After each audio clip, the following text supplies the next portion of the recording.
સ્વાગત છે તમારું અમારી યુટ્યુબ ચેનલની અંદર। તો આજના આ વિડીયોની અંદર રાધાષ્ટમી ક્યારે છે, રાધાષ્ટમીની પૂજા અને તેના મહત્ત્વ વિશે જાણીશું।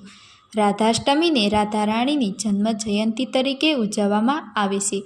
તે ભાદરવા મહિનાના શુક્લ પક્ષની 8મી તારીખે આવે છે।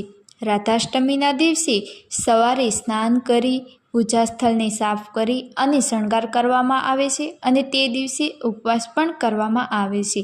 રાધા રાણીની મૂર્તિને પંચામૃતથી સ્નાન કરાવવામાં આવે છે। તે દહીં, દૂધ, ઘી, મધ અને ખાંડનું બનેલું હોય છે। રાધા રાણીની મૂર્તિને સ્નાન કરાવ્યા બાદ તેને રંગબેરંગી વસ્ત્રો પહેરાવવામાં આવે છે। રાધા રાણીને કમળના ફૂલ, કુમકુમ, શૃંગાર, ફળ, વાનગી અને મીઠાઈઓ અર્પણ કરવામાં આવે છે। પૂજા અને આરતી કર્યા પછી તેને ભજન કીર્તન કરવામાં આવે છે।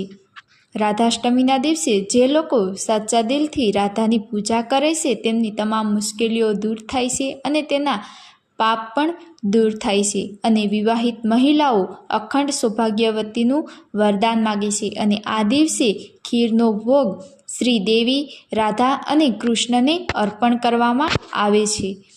જો તમને અમારો વિડીયો ગમ્યો હોય તો વિડીયોને લાઇક, શેર અને સબસ્ક્રાઈબ કરવાનું ભૂલશો નહીં। ફરી મળશું નવા વિડીયોની અંદર। જય સિયારામ, જય શ્રી કૃષ્ણ।